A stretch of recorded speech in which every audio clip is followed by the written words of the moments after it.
Waalaikumsalam. Assalamualaikum warahmatullahi wabarakatuh. Alhamdulillah alladzi bi ni'matihi tatimmu shalihan.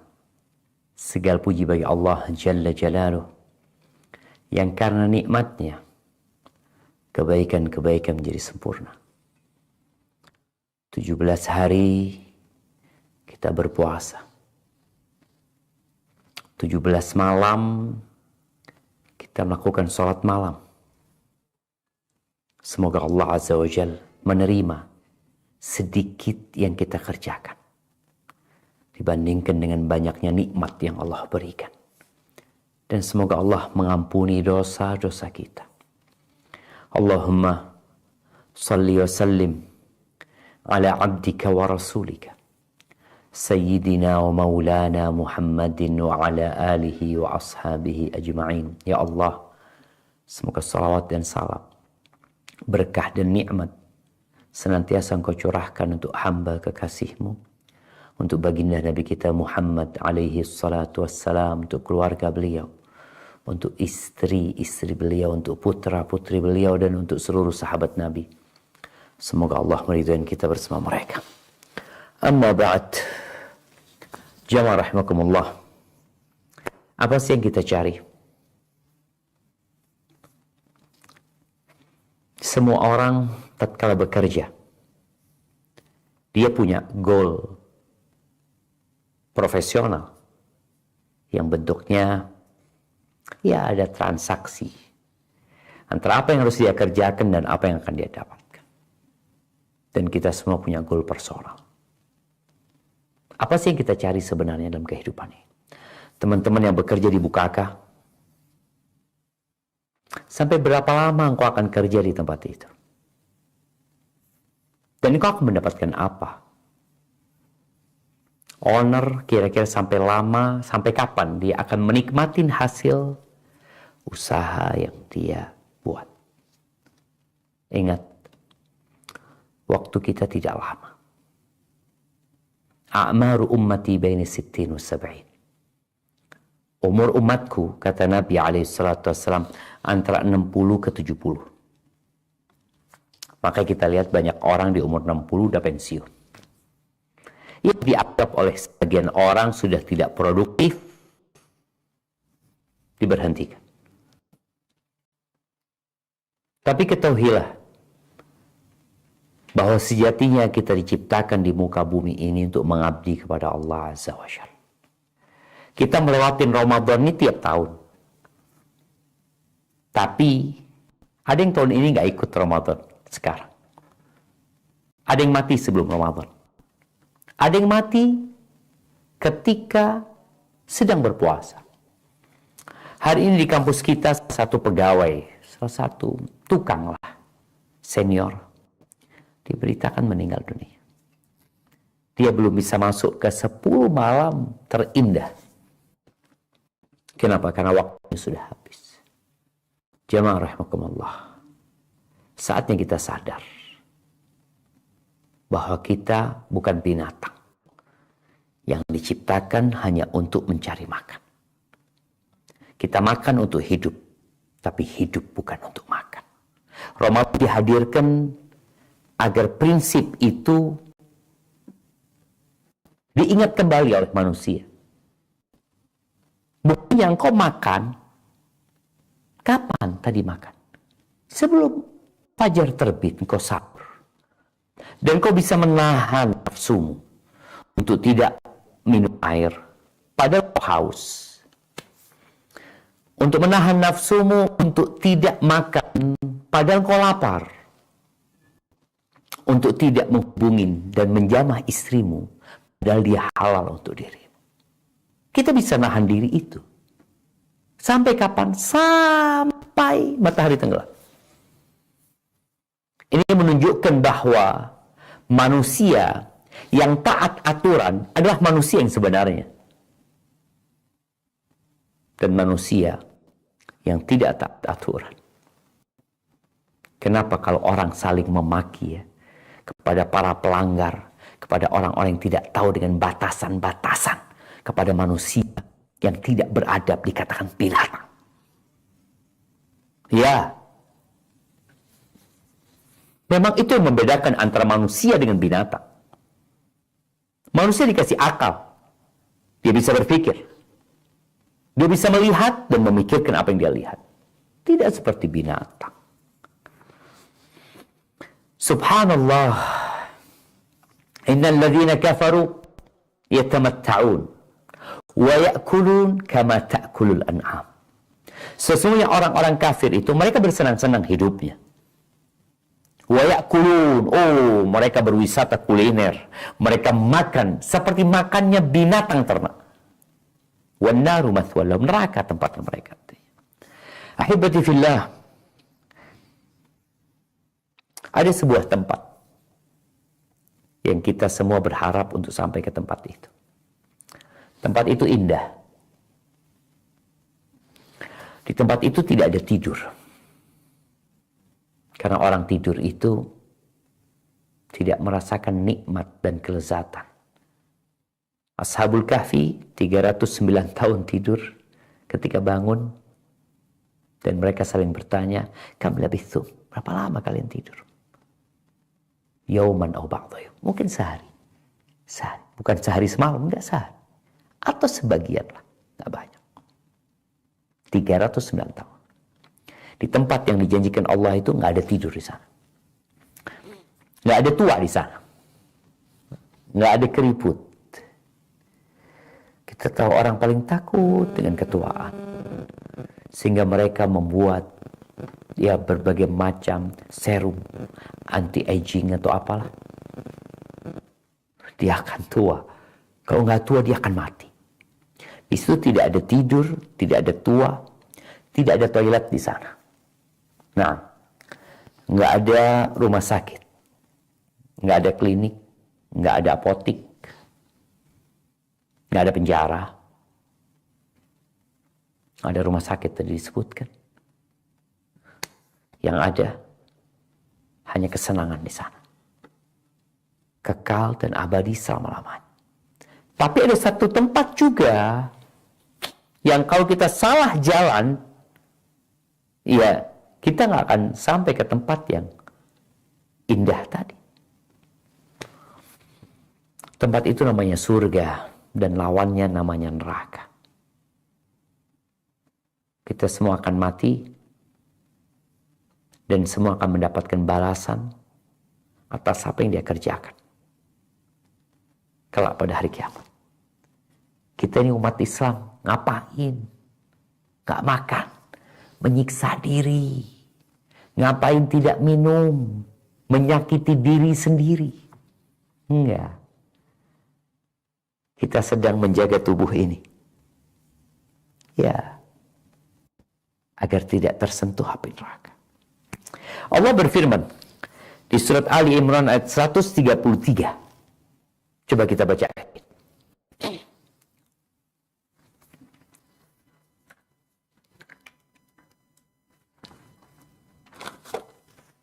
A'udzu billahi minasyaitonir rajim.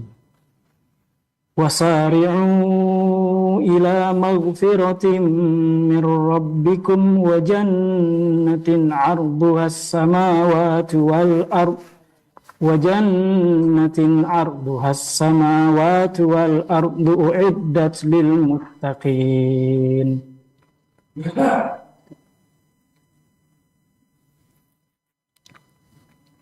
Nah, artinya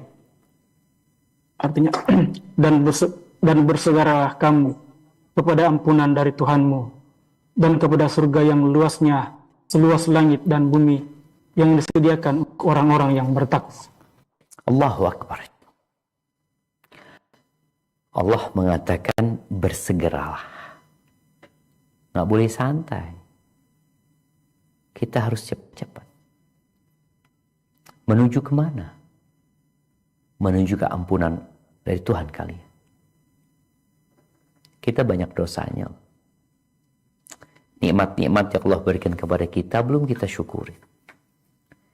Setelah ampunan, ada surga yang luasnya seluas langit dan bumi. Bukan seluas Indonesia. bukan seluas Nusantara. Kita bisa membayangkan ya, kalau ada orang di Indonesia kaya raya punya satu pulau, bagaimana senangnya hidup dia. Oh, dia punya kapal pesiar yang besar, dia punya jet pribadi. Ini surga luasnya seluas langit. Terkadang anak di malam hari atau di waktu subuh pulang dari masjid sama anak-anak, anak melihat ke langit. Karena kita disuruh mentadabburi ciptaan Allah ya. Anak melihat ada banyak bintang-bintang di sana. Anak sampaikan kepada anak-anak, itu bakal jadi bagian surga nanti. Karena surga itu luasnya seluas langit. Planet-planet yang sekarang orang berpikir nggak ada penghuninya, nggak bisa jadi tempat hidup di sana, itu bakal jadi bagian surga. Buat siapa? U'iddat lil muttaqin. Ternyata surga itu disediakan untuk orang-orang yang bertakwa. Untuk orang-orang yang bertakwa. Ramadan hadir. Setelah 11 bulan kita hidup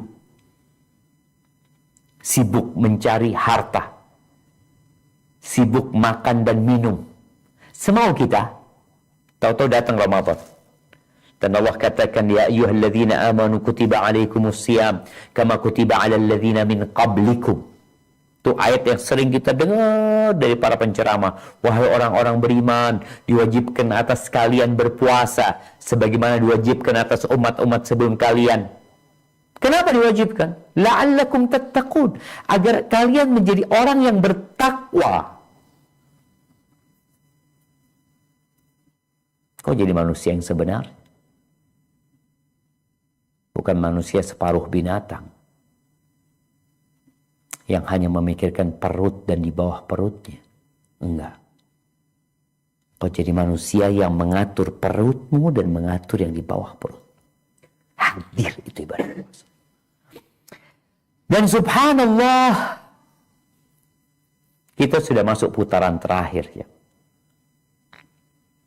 Kita sudah masuk ronde terakhir. Kalau Ramadan itu dibagi 3 bagian. Ronde pertama 10 hari, ronde kedua 10 hari, ronde ketiga 10 hari. Kita udah mau masuk malam 18. Dan biasanya di putaran terakhir itu para pelatih akan memberikan arahan, motivasi agar mereka menang. Nah, apalagi kalau banyak ketinggalan. Bola umpamanya, ini 3-0 nih. Waktu udah tinggal 10 menit. Kadangkala mereka dimotivasi, ayo, harus menang. Dan kuda pacu itu, kadangkala mereka harus berputar beberapa putaran mungkin ya. Ketika putaran terakhir, dan tatkala mereka melihat garis finish, itu penunggangnya akan terus memukul itu kuda. Dia pukulin dia naik terus. Kenapa? Kesempatan terakhir. Jemaah, berapa hari yang lalu kita masih sibuk menyambut Ramadan. Pernik Ramadan dipersiapkan. Sekarang banyak umat Islam lupa dengan Ramadan. Enggak lah Ustaz. Iya. Mereka sibuk dengan pernak-pernik Idul Fitri. Sebagian orang mulai mengecat rumahnya. Kenapa? Mau Idul Fitri Ustaz.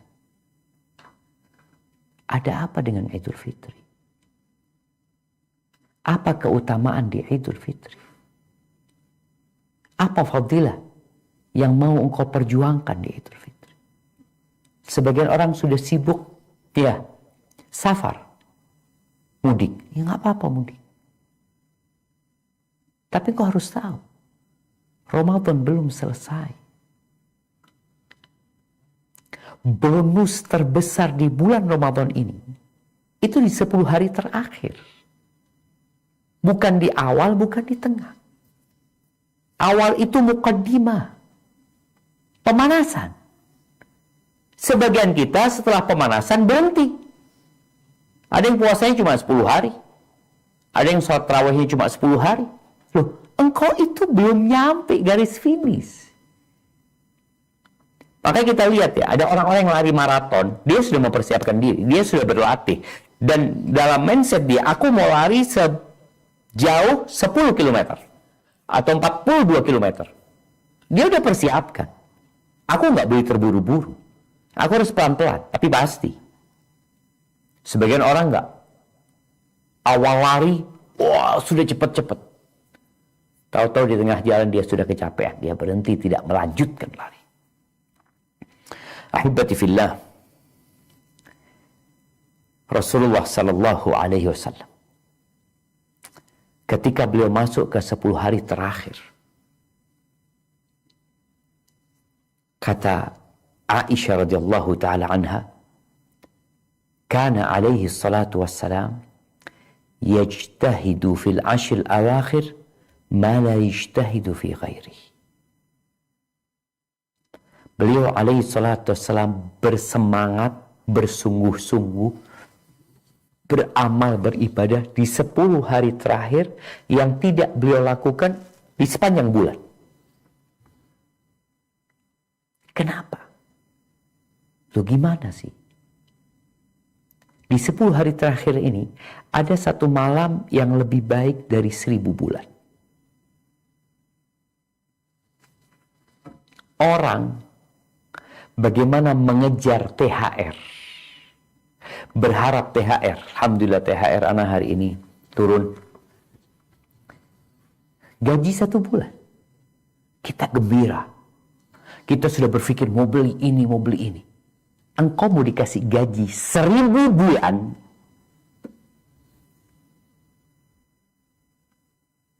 engkau nggak pernah rame-rame, nggak pernah membuat perencanaan untuk gaji 1000 bulan. Bagaimana cara mendapatkannya? Ya ini ada waktunya 10 hari terakhir. 1000 bulan jamaah. Idul Fitri kita akan bicara tentang H-9, H-10, H-7, H-3. Ada H+ nantinya. Tapi untuk Lailatul Qadar, yang Allah Azza wa Jalla mengatakan, Inna anzalnahu fi Lailatul Qadar. Wa ma adraka ma Lailatul Qadar. Lailatul Qadri khairun min alfi syahr. Lailatul Qadar lebih baik dari 1000 bulan. Kau nggak punya perencanaan apa-apa. Malah sebagian kita sibuk di pasar, sibuk belanja. Ahibati fillah. Kata Aisyah radhiyallahu taala anha tentang bagaimana Nabi alaihi salatu wassalam yang sudah diampuni dosa beliau yang lalu dan yang akan datang. Tatkala masuk 10 hari terakhir, idza dakhala al-ashru shadda mi'zarahu wa ahya laylahu wa ayqadha ahlahu. Beliau kalau masuk 10 hari terakhir, sarungnya dikencengin. Sarung nih dikencengin sama beliau. Apa maknanya? Ada 2 makna. Yang pertama, beliau meninggalkan istri-istri. Kita tahu di bulan Ramadan, laki-laki nggak boleh menghubungin istrinya di siang hari. Malam boleh. Boleh dia bersenang-senang sama istrinya. Halal. Tapi 10 hari terakhir, beliau tinggalkan istri-istri. Enggak. Beliau nggak hubungin istri. Terus gambaran orang yang mengencangkan sarungnya, itu orang yang sedang hendak melakukan sesuatu. Dengan bersungguh-sungguh. Kan ada orang yang sarungnya melorot, ya. Ini enggak. Ini orang dikencengin sarungnya karena dia mau lari, karena dia mau ngangkat sesuatu, karena dia hendak melakukan aktivitas yang membutuhkan kesungguhan, maka sarungnya dikencengin. Itu yang dilakukan Nabi SAW. Wa ahya lailahu, malamnya dihidupkan dengan ibadah. Bukan belanja di pasar, bukan sibuk jualan. Oh, tapi kan boleh jual. Boleh. Hidup ini pilihan. Surga Allah itu ada banyak tingkatan. Ada 100 tingkatan buat orang-orang mujahidin. Engkau bebas memilih. Ada neraka juga. Engkau bebas milih. Faman sya'a falyu'min wa man sya'a falyakfur. Barang siapa yang mau beriman, monggo, yang mau kafir silahkan.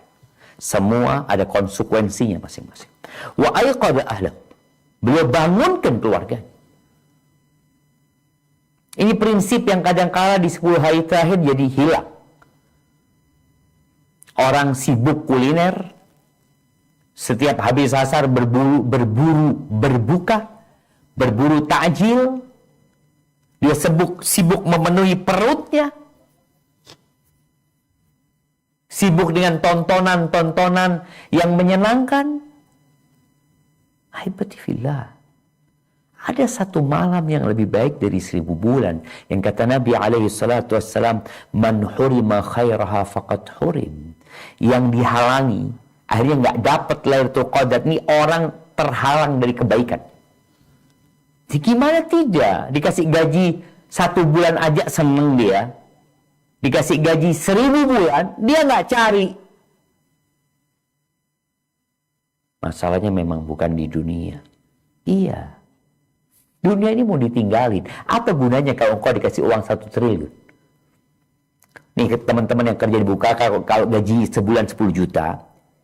10 juta. Dia dapat gaji 1000 bulan. Dia dapat gaji 10 M.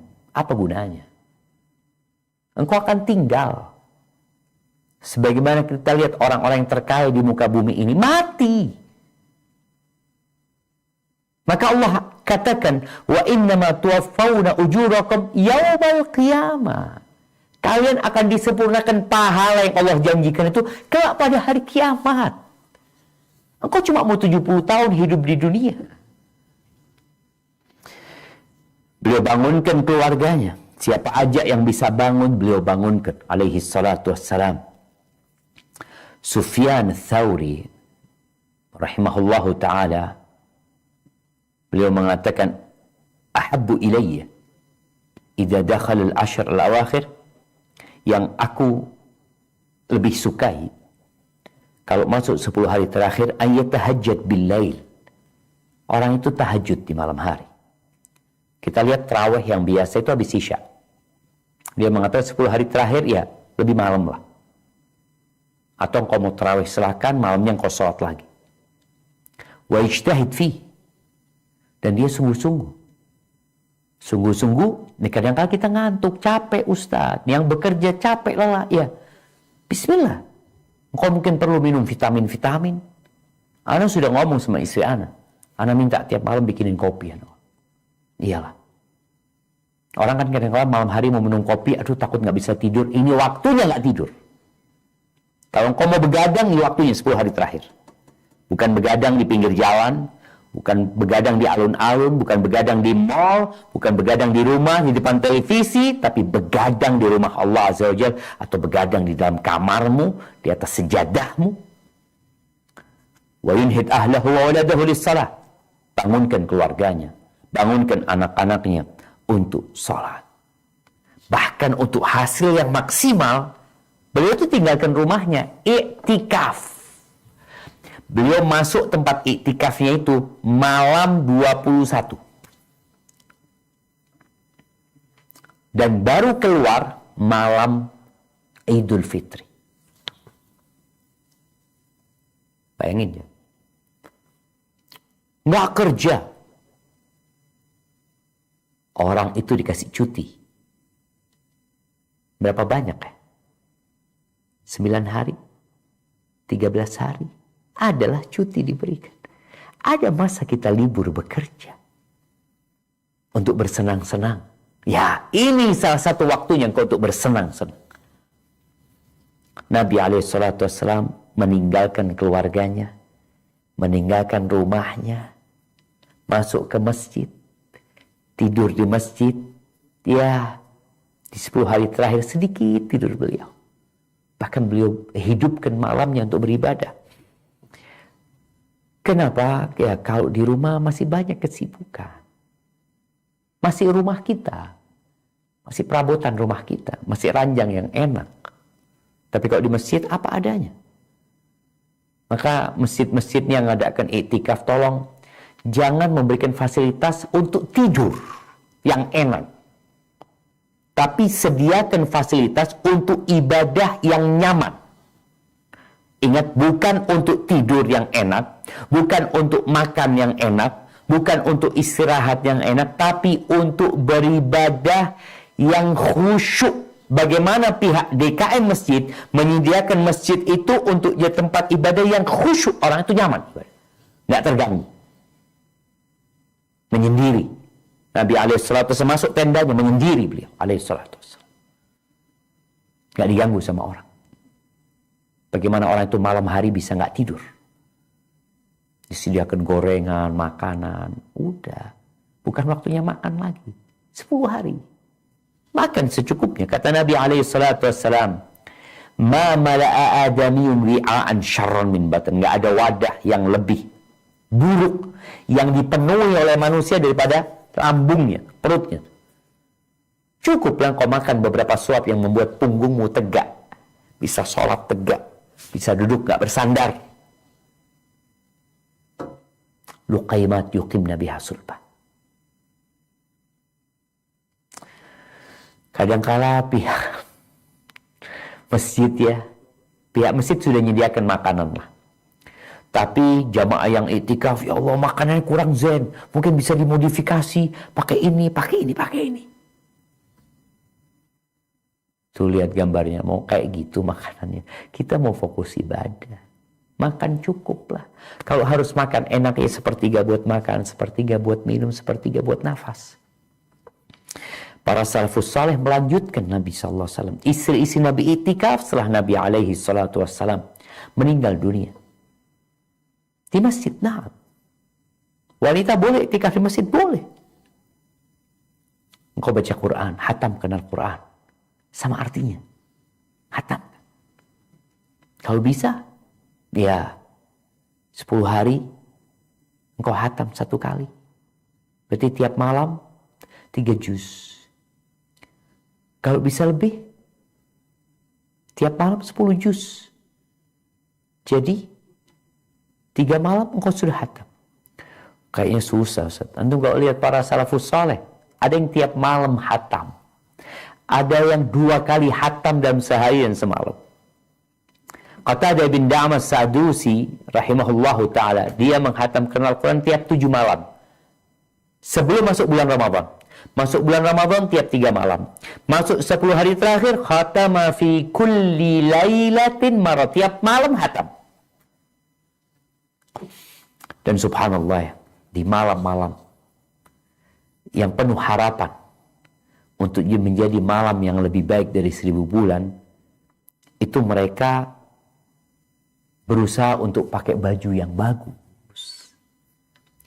Mereka pakai parfum. An-Nakhai dikatakan tiap malam di 10 hari terakhir dia mandi jamaah.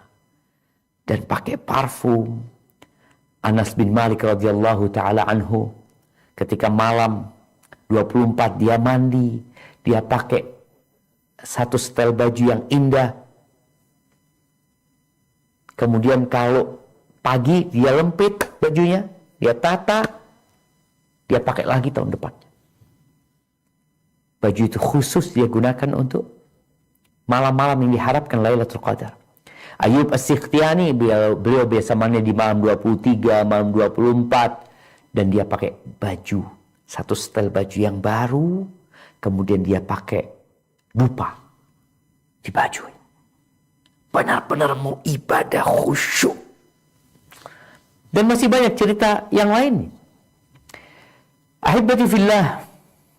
Ya bagaimana tidak ya. Di malam hari yang diharapkan Lailatul Qadar. Ustaz, kan kita nggak tahu Ustaz malam berapa. Itu karena kita nggak tahu, udah tiap malam aja engkau ibadah. Tapi harapannya malam ganjil. Iya. Cuma kalau bicara malam ganjil, sebenarnya ulama menyebutkan ganjil itu bisa dihitung dari depan, bisa dihitung dari belakang. Karena ada hadis Nabi SAW yang mengatakan, fi sabi'atin tabqa. Engkau carilah Lailatul Qadar itu di 7 malam yang tersisa. Litasi'atin tabqa. Beliau mengatakan di 9 malam yang tersisa, di 7 malam yang tersisa, di 5 malam yang tersisa. Kalau bicara 9 malam yang tersisa, apabila bulannya itu 29 hari, maka malam 21. Tapi kalau bulannya 30 hari, maka malam 22. Di 7 malam yang tersisa. Kalau bulannya 29 hari, maka malam 23. Tapi kalau bulannya 30 hari, maka malam 24. Allah memang jadikan Lailatul Qadar ini misterius. Agar engkau mencari tiap malam. Tapi udah dikasih waktu gitu loh. Bukan 12 bulan. Enggak, 1 bulan. Dan di 1 bulan itu dikasih 10 hari terakhir. Maka seharusnya umat Islam lebih bersemangat lagi memanfaatkan 10 hari terakhir ini. Ahibati fillah. Rasul SAW, beliau ketika bulan Ramadan, beliau tadarus Quran sama Jibril. Nah, beliau menyetorkan hafalannya kepada Jibril alaihi salatu wassalam. Kemudian beliau banyak berbagi di bulan Ramadan. Maka di 10 malam terakhir, lakukan semua kebaikan kau bisa lakukan. Yang cuma sholat dari jam 8 sampai jam 9, ya 1 jam itulah yang akan dilipat gandakan lebih baik dari 1000 bulan. Yang di malam itu dia berzikir. Dia baca Quran, nggak tidur sedikit, terus dia lanjutkan jam. Maka kebaikan-kebaikan yang dia lakukan itu akan dilipat gandakan lebih baik dari 1000 bulan. Dan doa, orang puasa itu punya doa mustajab. Apalagi di malam Lailatul Qadar, tatkala malaikat-malaikat turun ke muka bumi ini, Jibril juga turun. Aisyah radhiyallahu ta'ala bertanya kepada Nabi alaihi salatu wassalam, Ara'aita in alimtu ayya lailatin lailatul qadar. Wahai Rasulullah, gimana kalau aku tahu malam Lailatul Qadar? Apa yang harus aku lakukan? Kata Nabi SAW, Quli, apa yang harus aku baca? Ya. Apa yang harus aku pinta? Kata Nabi SAW, Quli, katakan, Allahumma innaka afun, tuhibbul afwa fa'fu anni. Ya Allah, sesungguhnya engkau cinta dengan maaf. Engkau afu, engkau maha pemaaf. Engkau cinta dengan maaf, maafkan aku.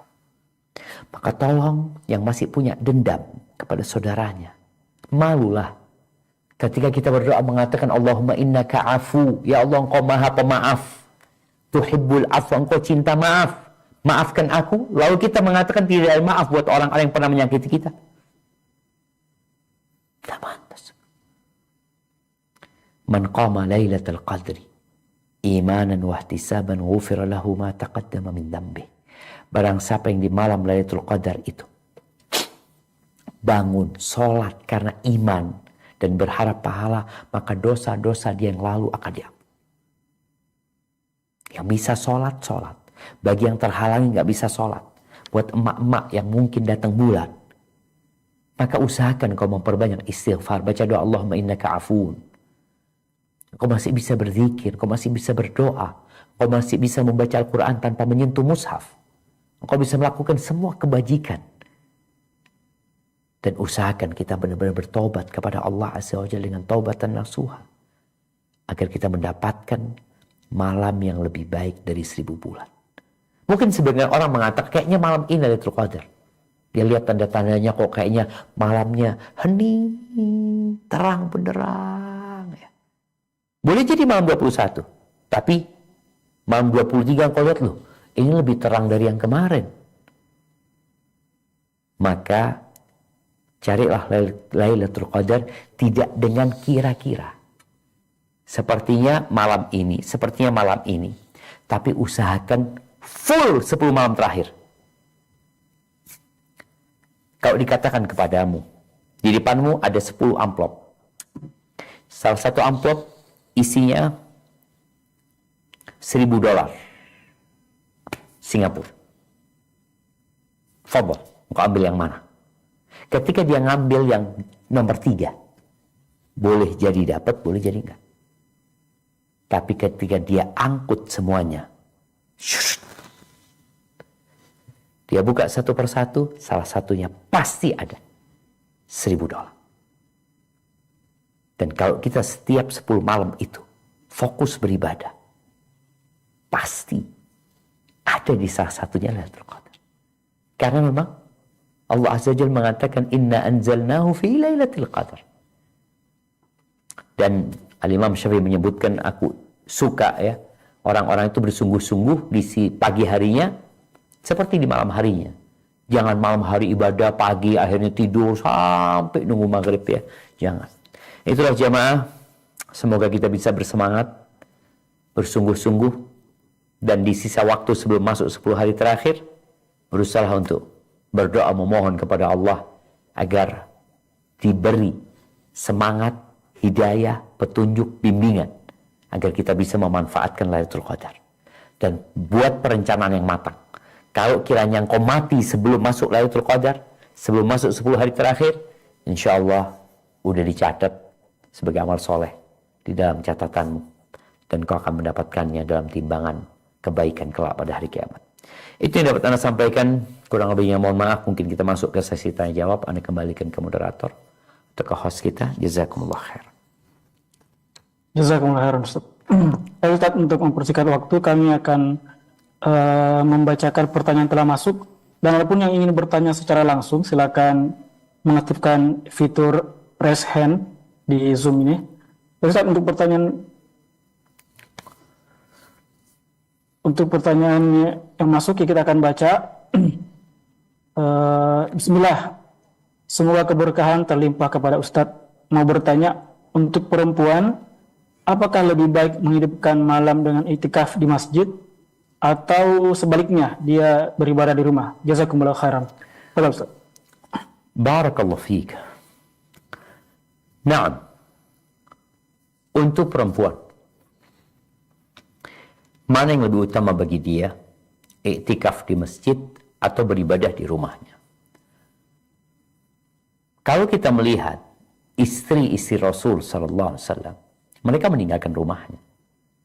Mereka ke masjid.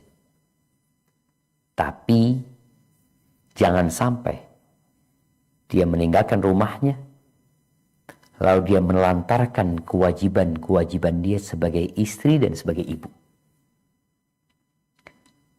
Kalau Aisyah radhiyallahu taala anha atau Hafsah atau Zainab radhiyallahu taala anhunna atau Saudah, mereka iktikaf di masjid, suaminya memang iktikaf. Di rumah nggak ada orang kecuali mereka. Mereka nggak punya anak, nggak ada kesibukan di rumah untuk melayani suaminya, untuk mendidik anak-anaknya. Maka mereka akhirnya ke masjid. Adapun buat ibu-ibu, buat perempuan-perempuan yang mereka sebagai istri yang suaminya tidak iktikaf, yang sebagai ibu dan anak-anaknya tidak iktikaf, maka engkau jangan sampai iktikaf tapi melantarkan kewajibanmu sebagai ibu dan sebagai istri. Engkau bisa iktikaf di rumah walaupun tidak seperti iktikaf di masjid ya. Abu Hanifah berpendapat, atau dalam mazhab Hanafi berpendapat, wanita iktikaf di rumah lebih baik ya. Dia bisa iktikaf di rumahnya. Tapi jumhur ulama berpendapat nggak bisa iktikaf, ya harus di masjid. Dan kalaupun kau nggak ke masjid, engkau di rumah karena kau punya kewajiban dan tanggung jawab yang tidak bisa ditinggalkan, maka di malam itu Engkau cari tempat khusus. Kalau kau punya musola di rumahmu, sudah, jangan tidur di atas kasurmu. Jangan sibuk dengan handphonemu. Dan buat yang di masjid juga ya. Jangan sibuk dengan handphonemu. Matikan sudah. Fokus ibadah. Ketemu dengan handphone nanti setelah 10 hari terakhir. Bisa? Ya, kalau mau bisa. Barakallahu fikum. Nah. Baik, jazakumullah khairan Ustaz untuk jawabannya. Tadi sepertinya ada yang angkat tangan ya. Sudah hilang resennya. Oke. Baik, kalau nggak ada yang bertanya, saya akan bertanya Ustaz. Bentar, ada pertanyaan Ustaz. Kita bacakan saja yang dari peserta.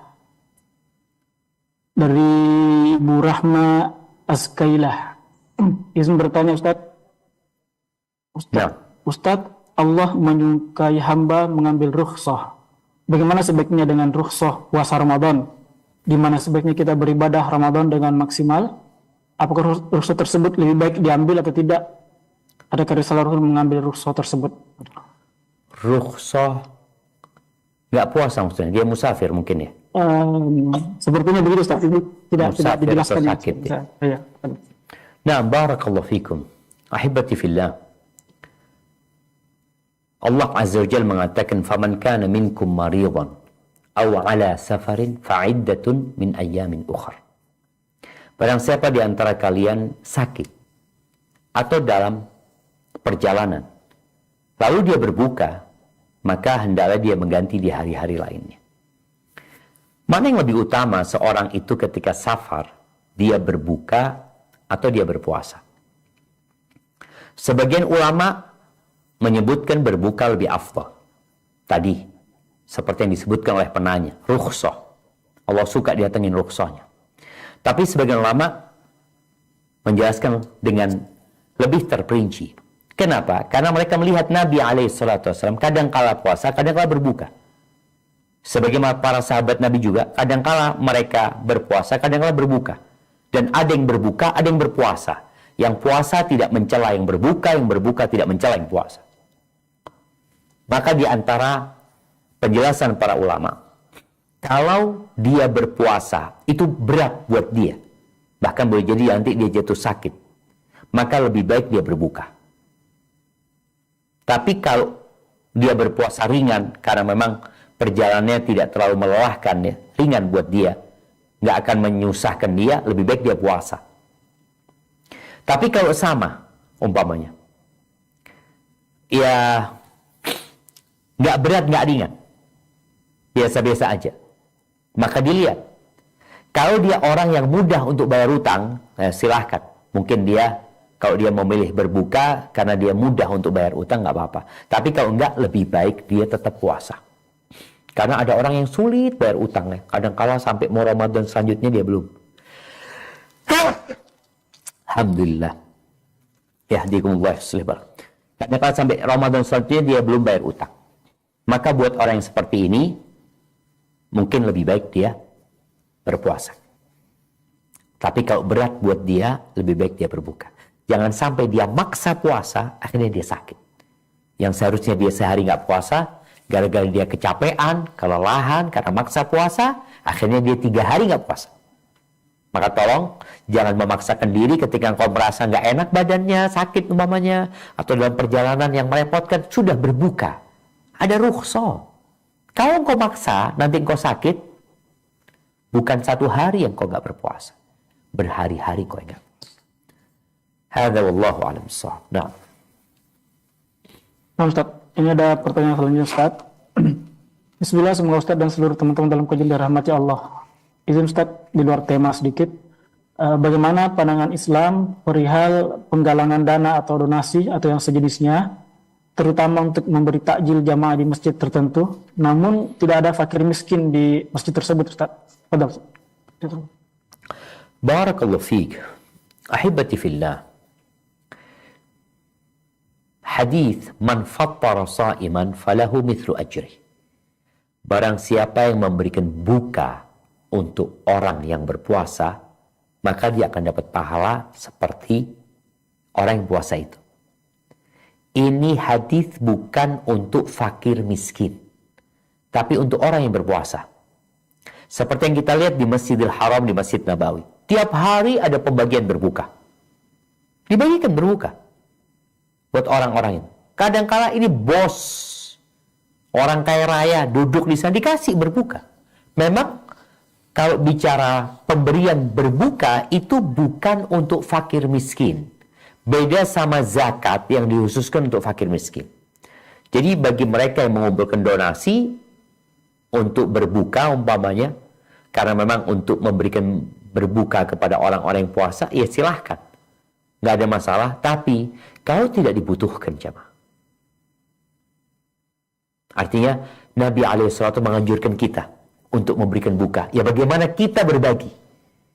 Tapi umpamanya di satu tempat banyak orang yang nggak mampu dan banyak orang-orang yang tidak bisa memberikan berbuka. Lalu kita berinisiatif bagaimana masjid ini mengumpulkan donasi atau memberikan kesempatan kepada umat. Karena banyak umat yang ingin berbagi juga. Dia ingin memberikan buka, cuma nggak tahu kemana dia hendak memberikan hartanya. Lalu kita memberikan kesempatan kepada mereka, kita memfasilitasi untuk membagikan kepada masyarakat. Mungkin di situ ada fadilah juga buat kitanya.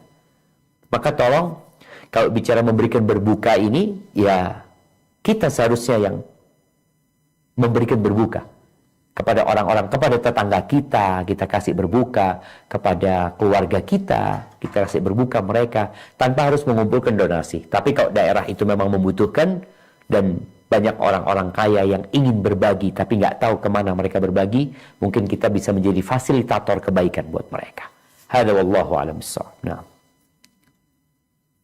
Ustaz, ini ada pertanyaan selanjutnya Ustaz. Izin Ustaz nanya untuk sholat lail, sholat malam. Apakah sebaiknya dilakukan berjamaah atau sendiri saja, meskipun itu dilakukan di masjid? Barakallahu fikum.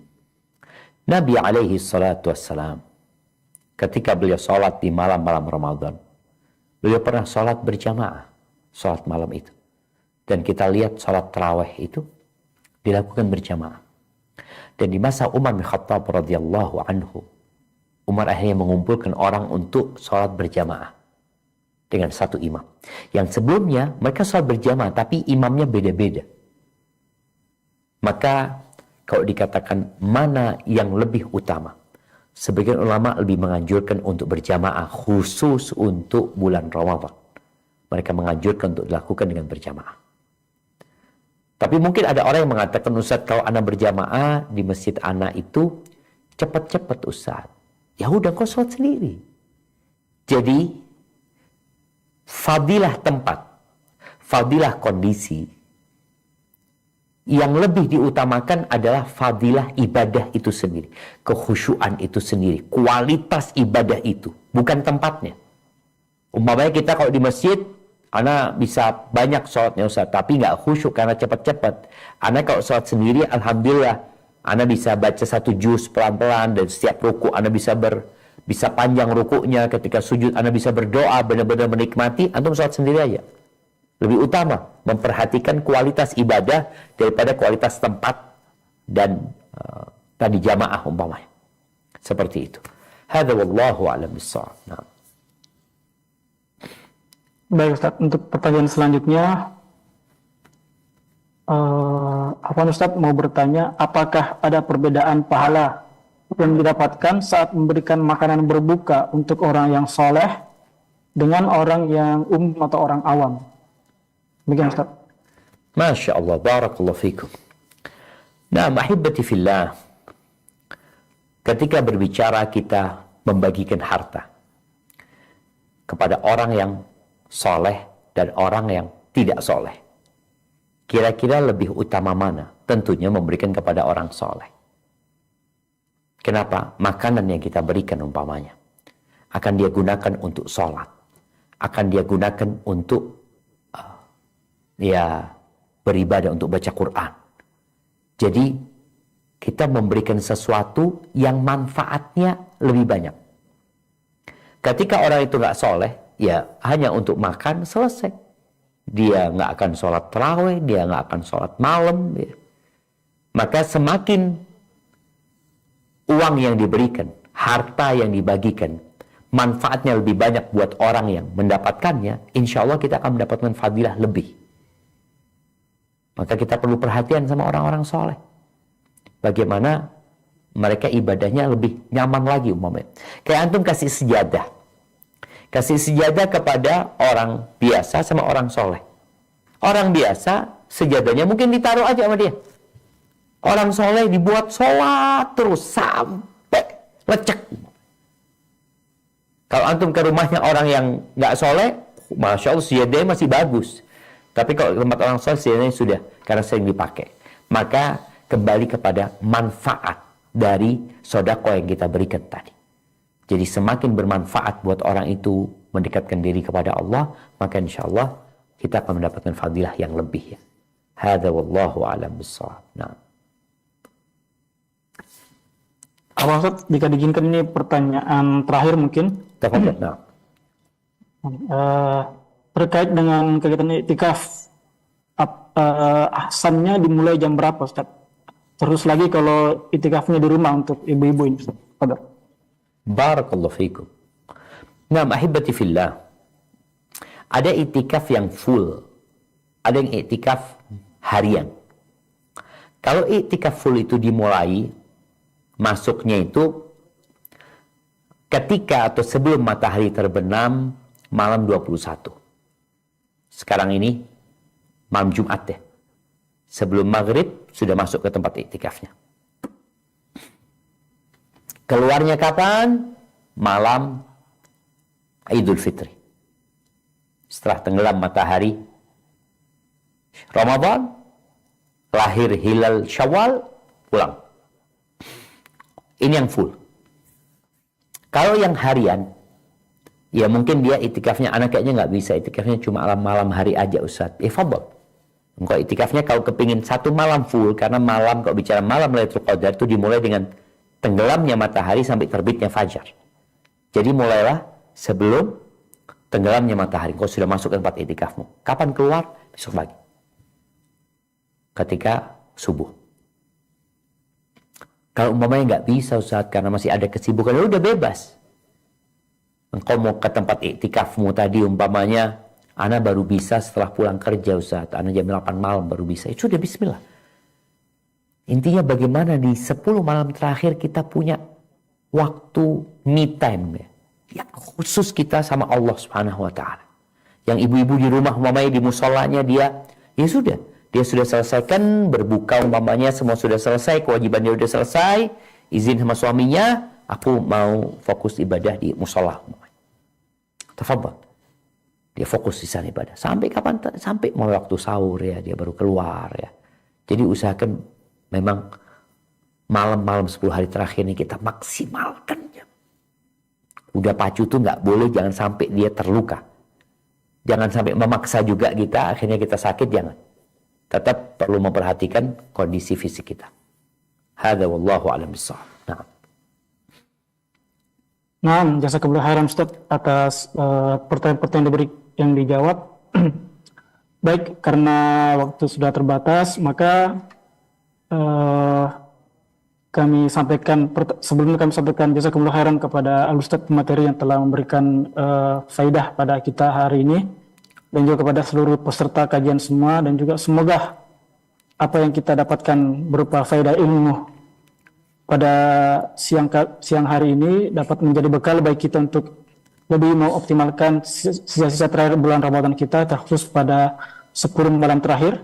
Mudah-mudahan Allah Subhanahu wa taala memberikan kita nikmat dan berkah dengan mendapatkan berjumpa dengan malam Lailatul Qadar dalam keadaan kita beribadah kepada Allah Subhanahu wa taala.